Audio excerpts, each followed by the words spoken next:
Assalamu alaikum wa rahmatullahi wa barakatuh, dear viewers, and good evening for everyone. Today we are broadcasting live from Al-Qassim region, Buraida city, from Al-Nakhil Plaza, where we're going to have a weekend with you and talk about the Al-Qassim region and its location, its history, and the rich culture that it carries with it. Of course, as you know, dear viewers, we live in a very vast country where people in the south and in the north, east and west have different traditions and cultures. And as a part of KSA effort to cover all areas of our beloved country, we are now broadcasting live from Al-Qassim. And I would like, before we go on with the program, to introduce my colleague, Abdalhadi Kرار. How are you, Abdalhadi? Okay, it's first time to be a host, so need to fasten my seatbelt now. And how do you find the weather in Al-Qassim now? It's quite cold, isn't it? Well, it's like summertime in Canada, so I don't find it to be cold. Yes, and of course, dear viewers, we have a distinguished guest with us. We have the Vice President of Al-Qassim University for Academic Affairs and Head of Al-Qassim Literary Club, Professor Ahmad Al-Tami. Welcome to the program, Professor. Welcome, and I thank you for hosting me in this distinguished program in this cold weather night. Well, hopefully we will spend quality time together. Yes. / fun, let me tell you that. Of course. Of course, before we go on with the interview with our dear guests, we're going to have a short break, then we'll be back.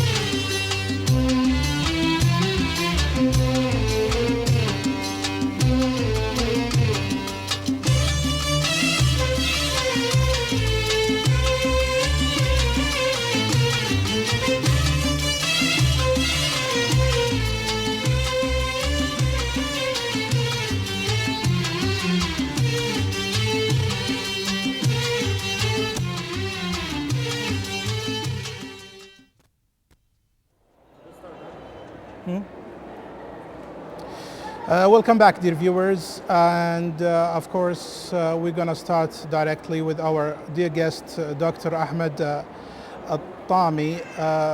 Professor Ahmad, as this is the first episode here from Al-Qassim, we would like you to give us a general idea about Al-Qassim region and its history.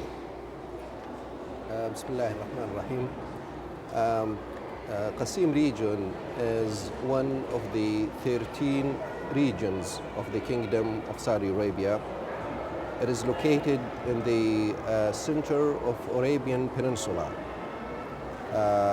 It is bordered north by Hail region, by the west Medina region, south by Riyadh region, and in the east by Eastern Province.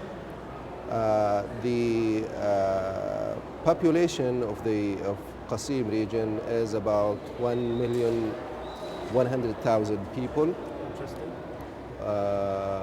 And the capital of it is the city of Buraida. It is populated by about 500,000 people. And there are other 10 cities.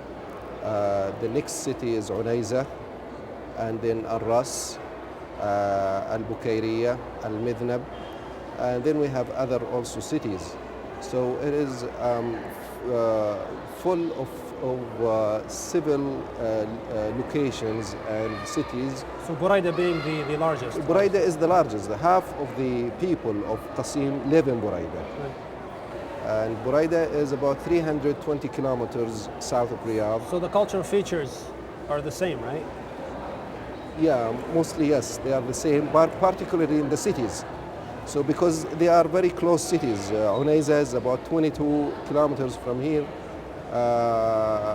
Al-Midnab is about 60 kilometers. Al-Ras is about 90 kilometers. So they are, close cities, and they have also integrated and common cultures, and also the slang language is about the same. Right. Yeah. So they carry the same dialect. Yes, the same Qassim dialect, yes. I see. Yeah. And as you said, Buraida as the central of Al-Qassim, and there are also many cities. How does the variety that Al-Qassim carries, I mean the variety of different cities, how does that work in developing some kind of sport contest amongst the different cities of Al-Qassim? How does that contribute to it? Well, we have although we have these close cities and similar customs and traditions, but each city has its own culture, so to speak. You will find differences between like Buraida and Unayza, although the distance between the two cities are only 22 kilometers. You will find also a difference between Buraida and Al-Ras and so on. So Qassim region is now is attracting other Saudi citizens from all over the Kingdom of Saudi Arabia. Interesting. And we here, for example, in Buraida in particular, you will find almost every region of the kingdom, you will find people living here, whether is it for tourism, yes, or for no? for They jobs? live here because for living they have either they are government employers, or they have business here, or even students. Like in Qassim University, we have many students from Medina region. We have students from Asir region. We have students even from Hail, from Riyadh, from Actually, all over the kingdom. that opens the door for us to talk about common cultural features in Al-Qassim area. Yes. Let's start talking about the essence of the word Al-Qassim itself. Yeah. Okay, and the history. Yeah. Okay. As far as I'm concerned, I believe the names should not be reasoned or justified, but in the dictionary, Qassim is a kind of a plant, or also it's a geographic description for a kind of agricultural area. But you can open the research for the reasons, and you will end to no firm conclusion. Why is it named Qassim? I have a thesis for my master's now. It's Yes, for the idea. yes, that's true. So when it comes to history, the cities, particularly Buraida and Unayza and even Al-Ras, they go back to hundreds of years. Maybe Buraida to about 500 years, and Unayza as well, maybe more than that also. That's why there's a lot of landmarks which are so old. Yes. The Uyun Jawa area, Yes. the Qusayba area. Yeah, the Uyun al-Jawa, you have some landmarks that go to the pre-Islamic history. So we have also the remains of some castles, remains of palaces also. Still, it is open for more researchers to study the civilizations that happened here in this area. Right, like the concrete example, Antar's boulder, right? Well, Antar, and the... you can shed some light on that Well, one. in the Qassim Literary Club about 4 months ago, we organized a convention about Antara history. Oh. And Antara is a poet, right? Yes, he is a poet. He is a knight too. And he is well known for his for being brave and for being poet and for being also a lover. Like, so he is, he has a lot of history. In the convention, 26 papers were presented. It's about the legend of Antar. He is a legend. There are two persons or two personalities for Antara. The legendary personality and the historical personality. Yeah. I see. Yeah, makes sense. Interesting. Speaking of history and Al-Qassim, I mean, the first settlers, the ancestors, the Qassimi's ancestors, what encouraged them to settle in a region like Al-Qassim in the first place? Yes, that's a good question. I mean, what made people live here? In the pre-Islamic history, the main poets lived in this region, not in the, I mean, in the Najd area. I see. When we talk about the pre-Islamic history, we talk about the main and the great poets, like as well as Antara. We will go to Imra al-Qais. We will go to Al-Nabigha al-Dubyani, Al-A'sha, Zuhair ibn Abi Sulma. All these poets, their tribes lived in this area. We have the kingdom of Kingda, that is in Riyadh city. So Najd, or the center of Arabian Peninsula, is featured by its water, by its good land for fertile land, for agriculture, and it is known also for its multiculturalism. Yes, multiculturalism. And throughout the years, there's a lot of people who are coming and settling in. And even in Qassim, it is also in the midway between the eastern part of the Arabian Peninsula, that is Hijaz, Mecca, and Medina, and up north into Iraq or to Syria.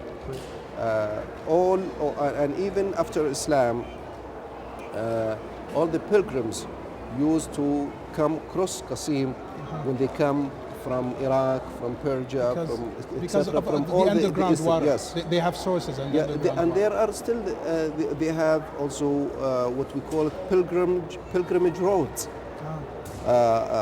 Include which are signs for the pilgrim caravans to follow to go to reach Medina, because the closest place to Qassim in the western province is Medina. Medina is about 450 kilometers from here. This is in the past, right? Yes, that's in the past. It's taking place now, today. Today, when we talk about multiculturalism, Saudi Arabia has multiculturalism. Right. We have here almost every nationality. Right. When you go to Al-Khubayb Street, like today on Thursday, you will see all the non-Saudi citizens there. It's like immigration land.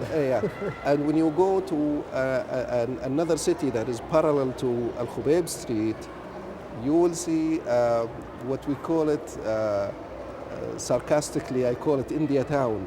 So all the Asian, like the Chinatown. Yeah, it's like cocktail. Yes, it's a cocktail of multiculturalism. You will see, you cannot believe that you are in Buraida. Actually, we were interviewing a couple of people a couple of weeks ago, and we were asking them about coming here, having problems adapting, the concept of culture shocks, feeling disoriented at first. But after that, Qassim, or Saudi Arabia in general, has the factors, Yes. okay, for them to actually adapt and blend in and gel in. Yes. Well, you know, there is a stereotype about Qassim and also a stereotyping about Saudi Arabia in general. But in Qassim there is a stereotyping in the Western media, and also there is a stereotyping in some even other cities. in the Kingdom of Saudi Arabia. But the majority of non-Saudis who come to Qassim, quickly they adapt living here. And I know I've been a staff member of Qassim University for about 20 years, and I know some Arab and non-Arab staff members who have been here for more than 10 or 15 years, and they are happy about it. Right, well, at first they overvalue their culture, undervalue the new culture, but in the end of the day, they integrate. Yeah. And that's what I can see clearly in the Qassim area. Very interesting. From personal experience, of course. Okay, I believe we have, speaking of history actually, we have a report about a clay house. And actually an ancient one, it's like 300 years old. It's called the Radi house in Qusayba village. So we'll see the report and inshallah we'll be back.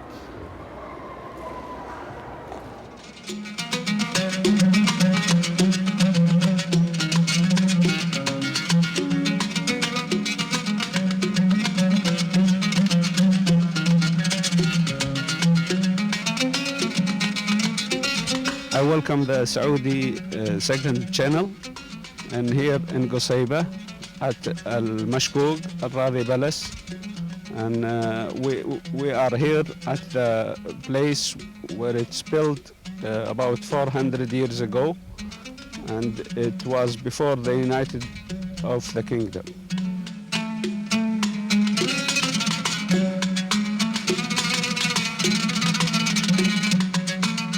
This is the entrance of the main entrance of the palace of Al Mashkouk, and we are here. This is the guarding place where they watch the people to make sure they are not dangerous. If they are dangerous, they will stop them at this point. And this is the point where the people, the guards, will watch the people. If they are dangerous, they will shot them before they enter the palace. This is the main sitting room, men's reception, where we have to receive our guests at the first place. This is the biggest room. As you see, it's built as very high to heat the place and may allow the smoke to go out. This is the internal mosque, and it's built during the times where there is danger. They come here and they pray here at this area, and they can live here for more than 6 months without any problem. And as you see, this is the Imam, and here is the area where they keep the Mus'haf, which is the Quran.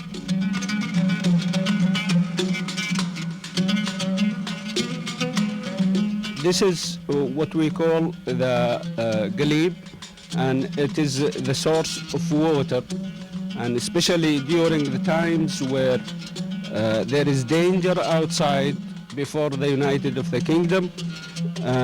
They live here, they don't need to go outside, and this is the source of the water. It's coming about 2 kilometers from outside, and it goes through here to irrigate the palm trees.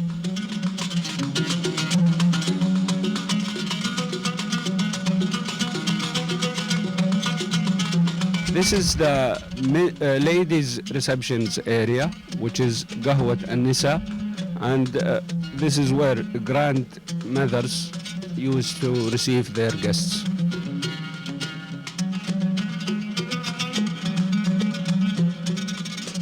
This is a detza, where they keep twigs for fire, and then they bring them over here to heat themselves in winter, and their guests. That's for the ladies.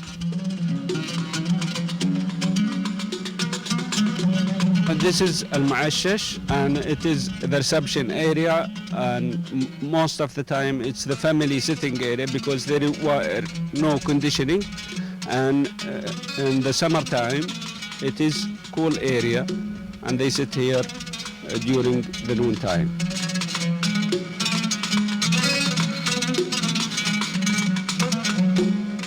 We are here at the reception for the sleeping quarters, where we have about 3 rooms, and in the palace about 5 places equal to this place.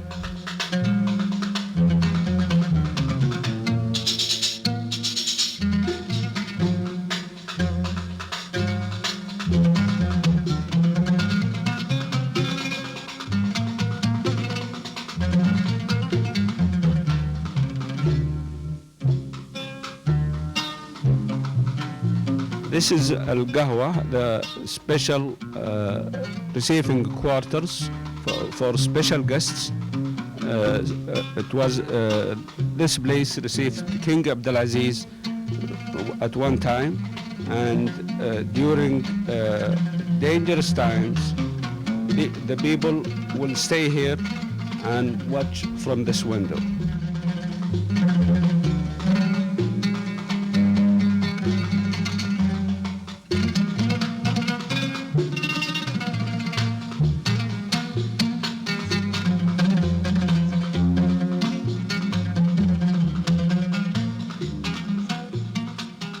This is the special quarters for the guests, where this is the winter sleeping room for the guests, and this is the summer sleeping area where it's open and it's cool.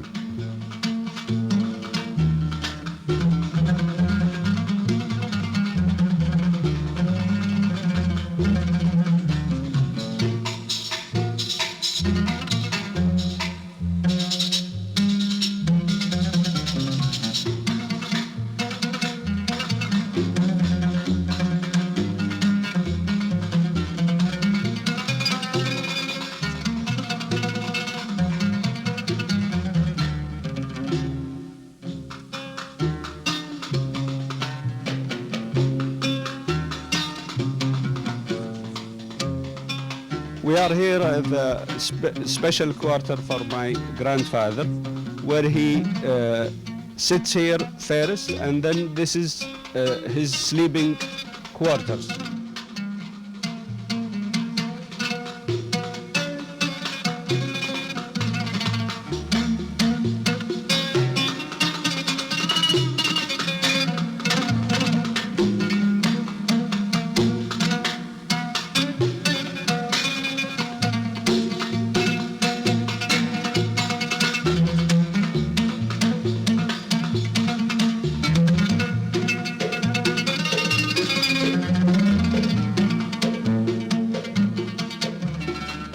This is the area where the guard keeps here, and he holds his gun, and if somebody comes and he suspects him as an enemy and made sure he is an enemy, he fires at him from here.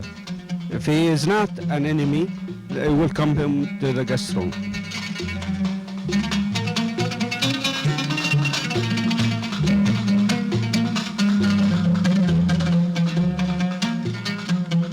This is the stable, horses stable area, where they keep their horses, and this is the very secured area.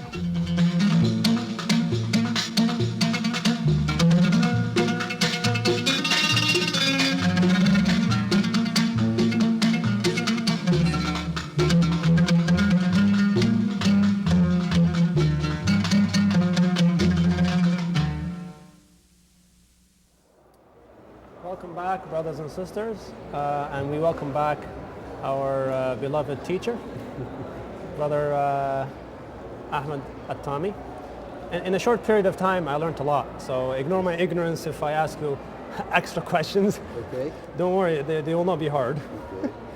The evolution of education in Al-Qassim, the evolution of education, teaching, the techniques, and so on and so forth. This is another dramatic story. We have male education and female education, but we can start from 1936, before that and after that. 1936, the first governmental modern elementary school was opened in Buraida. 1936. Before that date,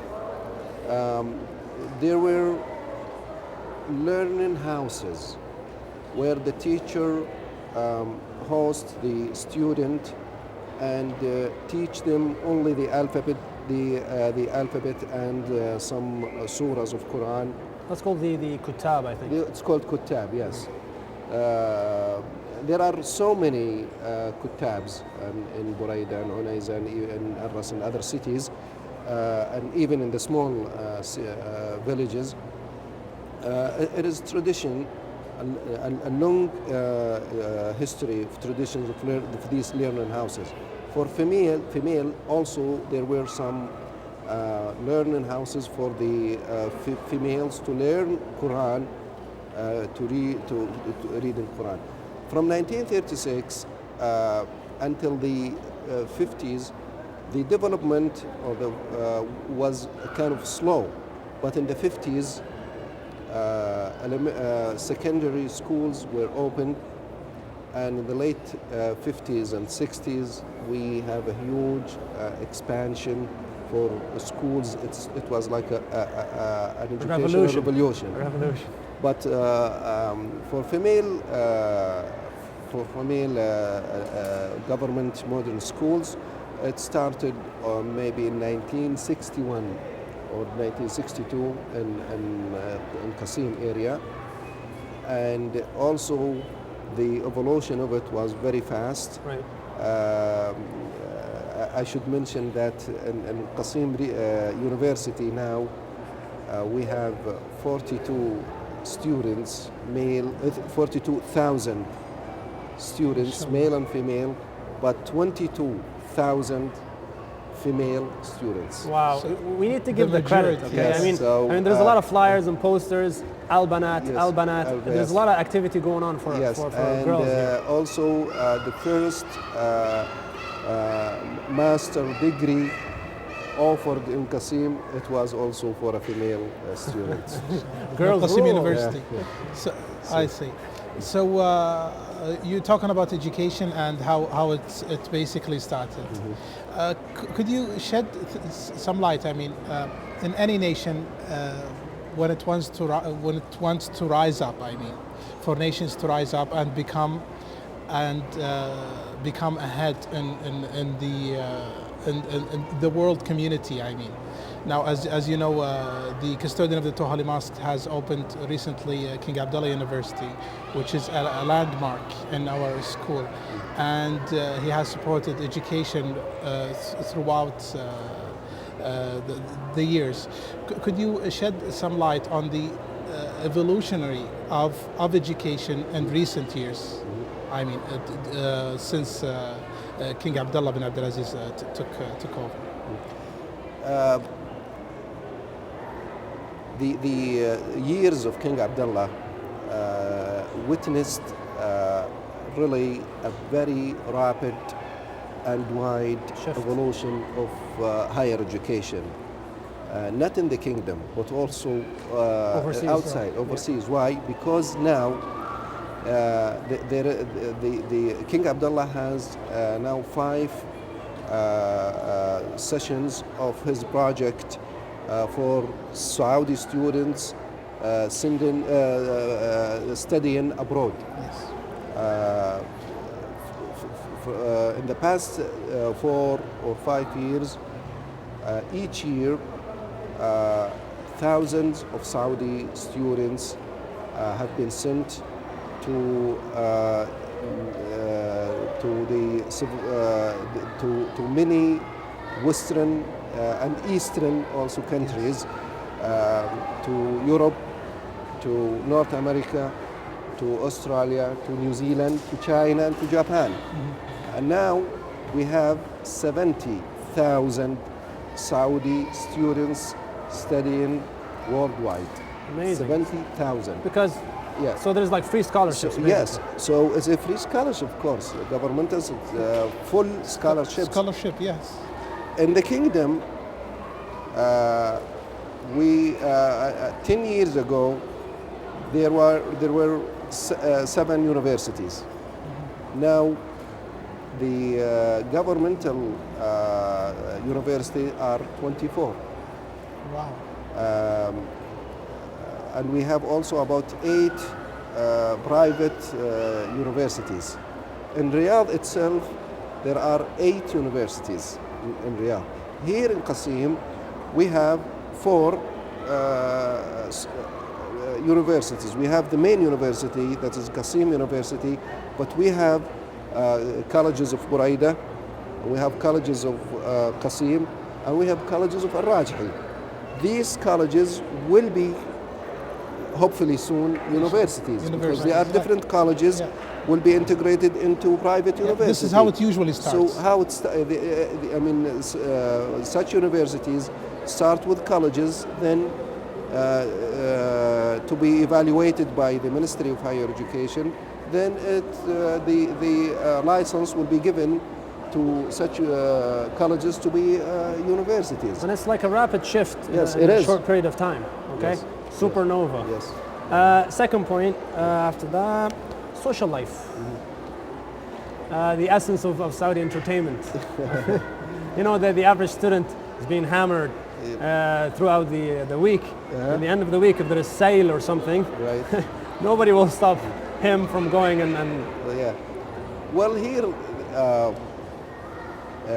it seems that we have limited options for entertainment in the weekend, but I think the people here managed to do their own entertainments, particularly in the winter and spring times. Yes. Now the main entertainment is the desert, where people go. In the past, let's say 15 years ago, maybe 10 years ago, people used to go by their own, and they carried their own tents and put their own camp. But nowadays, there are, it became a profession. It became a business. Cash does. Yes. So now we have the Qassim National Park. It is a huge area, and the municipality of Buraida gave this, it made it business for people who want to invest, to make tents for people to come to the desert and spend 1 or 2 or maybe 3 days under the tent, and all the facilities are provided. There's all types of gears being sold now. Water, and people go at least. It's also to protect the environment. Right. Okay. Yes, because they have all the resources. They don't have to. So okay. So this is the main entertainment now for the society. You're forgetting sand rallying. Okay, that's. I'm talking about the families, the entertainment for families. Also entertainment for, let's say, male people and the singles. We divide them into 2 parts: the young men and the older generation, the general men. Young men, they have their rally or racing in the sands, and the let's say sand slopes or sand mountains, like surfing, so to speak. So, or we call it, you mentioned the word. تطعيسing. Well, that's adapting, actually bringing an Arabic word and adapting it to the English English. to the English grammar. And I read also, And yes, I believe we do have a report about what we're talking about. We have a report about a tent, how people usually spend their time in the winter. So let's check the report, and inshallah we'll be back.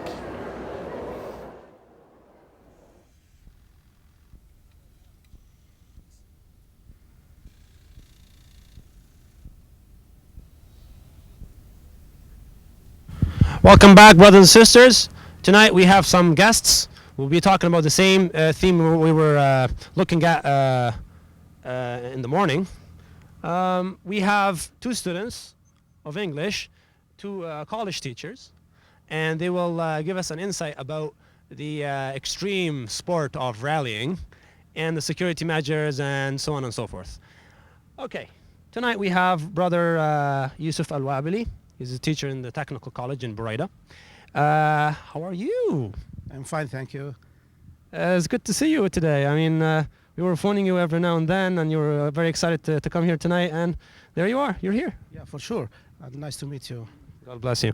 Okay, my question is, when it comes to culture shocks, you are one of the people who live here in Al Dira. You see all the foreigners coming in. They experience the rallying and the sand surfing and all.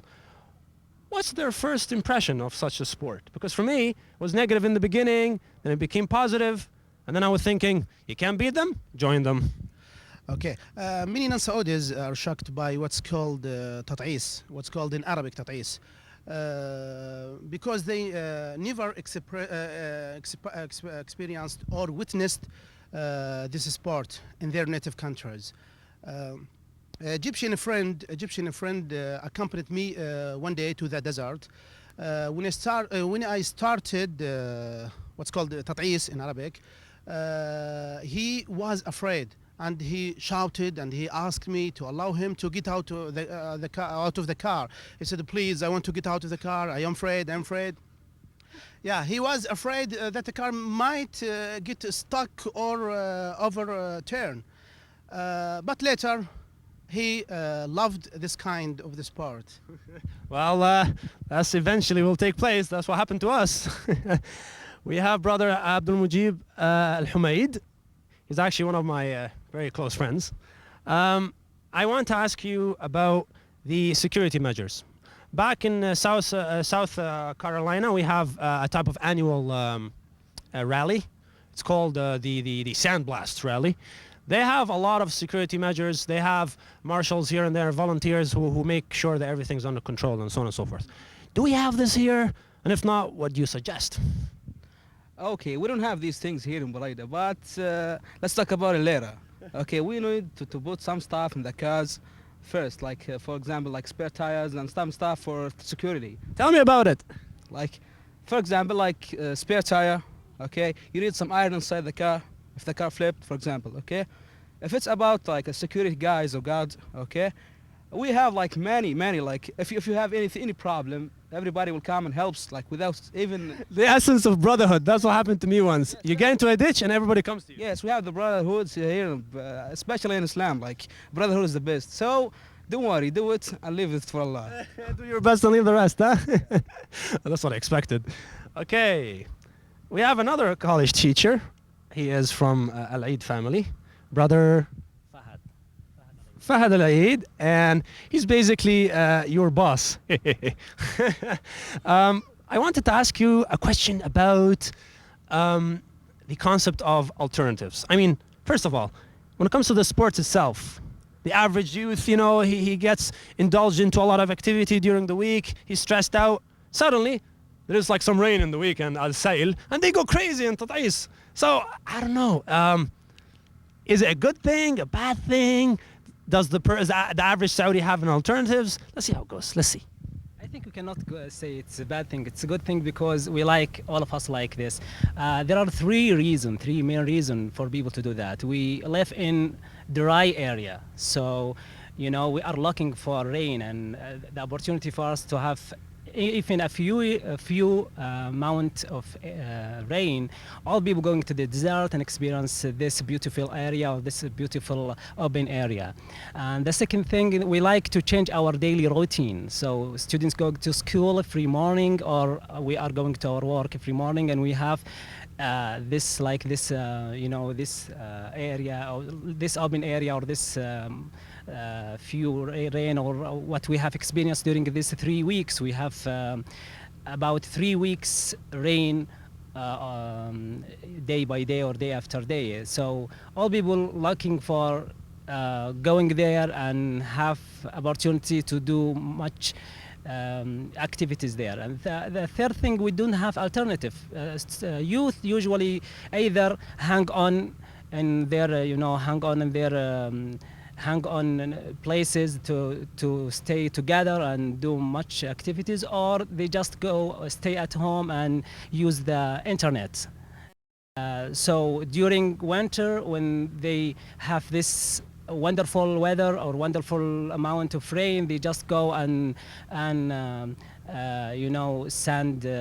surfing or something like that. So what we are looking for is, we are looking for much alternative for this youth or for people around this area. And I don't know what we can do for them, but we have to think much about what's the other thing or the other alternative that we can give it to them to experience it and do it and have fun, other than this sand surfing, or this dangerous sport. It is an extreme sport. It is kind of dangerous, but it's embedded in the blood of these youth. I mean, you can't change that. And that opens the door for us to talk with one of our beloved brothers, Brother Muhammad al-Raji'i, Abu Abdullahi.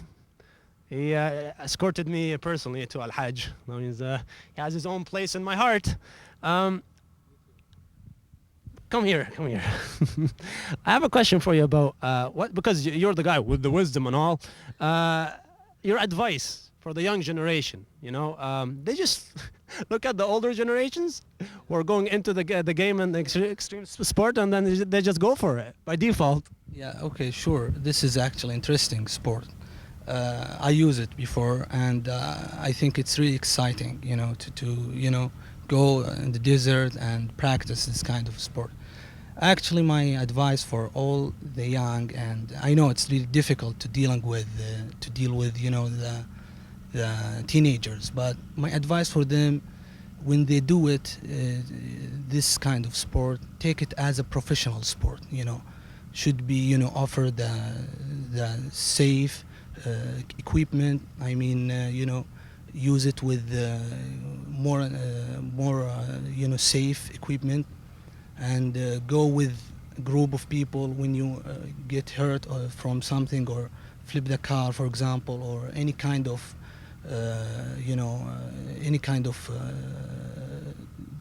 emergency, accident, anything. Just have a group of your friends to take you to hospital. Just in case something happens. Yeah, maybe. Hopefully you that should. doesn't happen. Everybody's a professional anyways. Interesting. There you go, ladies and gentlemen. In a couple of sentences, the icing is good and everything, but again, it's kind of dangerous sometimes if you don't put in mind the safety measures, and safety measures is important. Mujib made it clear. Our mentor here gave us advice about that, and our teachers advised us that yes, it is a good thing, but at the same time you need to think about the other side of the sport. It is kind of a shock for foreigners and people who are coming from outside, but in the end they have no choice but to love the game.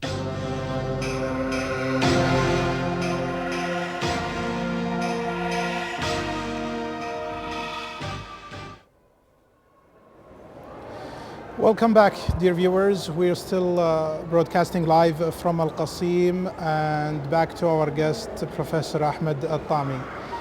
Professor Ahmed, as head of the Al-Qassim Literary Club, could you tell us about the new developments that are now taking action in the club, and what efforts has the club been doing to attract the young generation?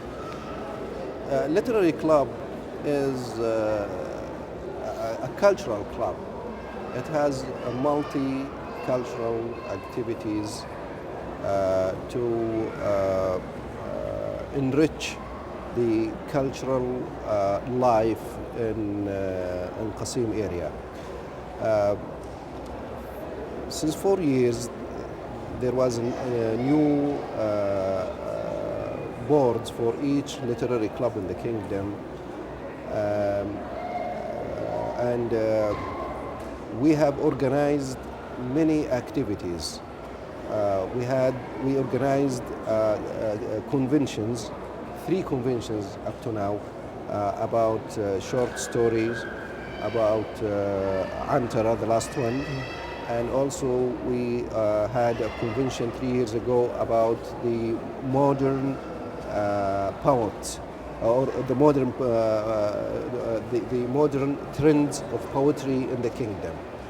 Also, we organized some symposiums about many issues, social and religious, and also literary subjects. We organized a symposium about e-learning and about also far distance learning. Also, we organized a symposium about the debatable time of Fajr. What time exactly does it start? So we chose some areas of questions to face it, frankly. Also, we organized 3 groups. One group for all kinds of narration, whether short stories or novels. We have also a group for poetry, and we have a group for thinking and philosophy, which has lately a lot of debates on paper. Maybe you have followed what's the debates about the issues discussing issues like philosophy and religion, etc. Also, we are encouraging the new poets and the new short story writer and the new novel writers. We encourage students in the secondary schools to write and to develop their writing and creative. So you guys talent. are really active. Yes. I see. So well, that's what we do. Yes, I see. It was actually very interesting having you as a guest here, Professor Ahmed, today. And I'm afraid that's all the time we have for now. My director tells me we have a report. So we'll go for this report. But before we do go, we would like to say thank you to Professor Ahmed Al-Tami, Vice President for Academic Affairs in Al-Qassim University and the head of Al-Qassim Literary Club. So with the report, and we'll be back inshallah.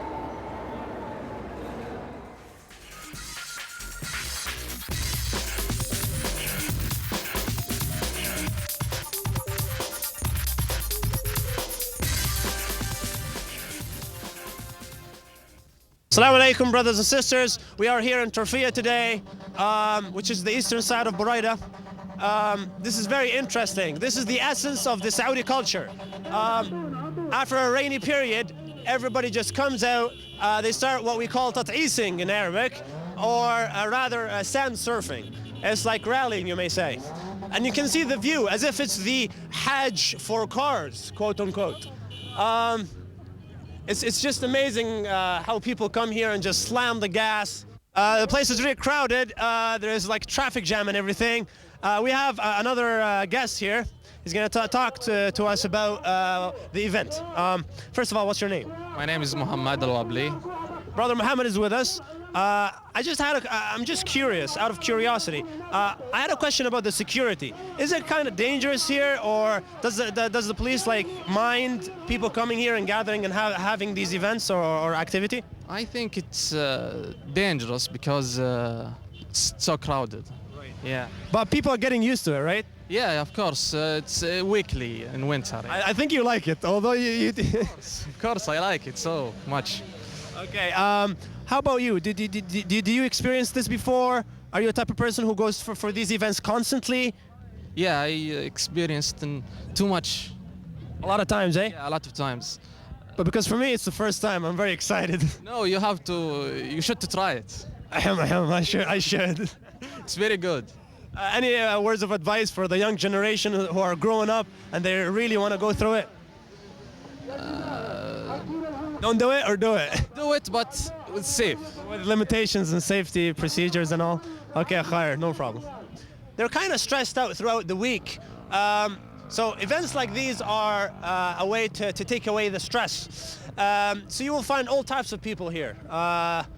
It's really amazing. I mean, look at the view. You have all types of cars, all types of people.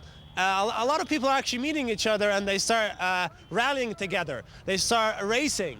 I learned some Arabic words used in such events, such as تطعيسing, تفحيطing, تغريزing. I don't know, even if one of these cars have a problem, I don't know, a technical problem or whatever. It's kind of adventurous, it's kind of interesting. Nobody's upset. It's just an amazing scenery, an amazing time. It's just the essence of entertainment here in this place.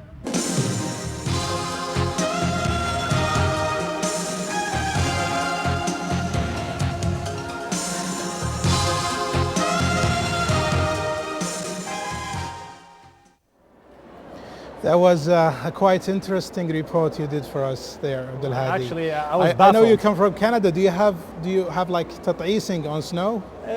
Not really, but I was so baffled by the things happening around me that I couldn't even speak. I'm like that. I see. You could see that. I see. And there's actually a lot of people. It was like the Hajj for cars. Yeah. Look, we can see now on the screen inside the mall, some people are actually skiing. Speaking of snow and the winter. Speaking of which. Yeah. Oh my God, when I look at this, I just feel homesick. But you do like, more like skiing, not... I'm a hockey fanatic. I see. I see. And in Tatais, you've been there and there's this really huge population. Wasn't there any dangers or hazards that some people might get hurt? Like I said, I mean, it was so clear that these people find it to be entertaining, even if there is a problem. They find it to be, interesting. They find it to be like, okay, we need to have more risks. We need more adventure, you know? I see. So yeah, somehow they get a rush out of it. Right. Adrenaline shooting up. So last but not least, we thank, of course, our guests, and we thank all the people who are joining us. And have a good night, and may God bless you. Yes, and we would like also to thank our team here in preparation. We would like to thank Mr. Ahmad الصقعوب and our director, of course, Abdullah الوابلي and طارق السمحان. And we would like to thank as well the administration of Nakheel Plaza Shopping Mall for giving us the chance to take this location, this really beautiful location to broadcast from today. So until we see you in next episode, inshallah, from القصييم, we say farewell now. Wassalamu alaikum wa rahmatullahi wa barakatuh.